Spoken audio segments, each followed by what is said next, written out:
So many people say they don't eat beets. That's because they haven't had these beets. Oh my God. So 3 tips to make them healthy. Buy organic beets. When you trim them, leave a good inch or so before the beet so nothing leaches out. When you cut the tails off, leave another inch or so there so none of your nutrients go into the steaming water. And then, if the leaves are nice and firm like this, you're going to saute them with olive oil and garlic and serve them with vinegar. Yum.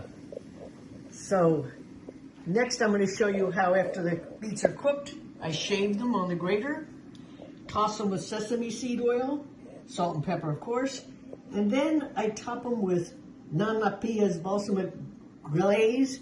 That makes everything wonderful.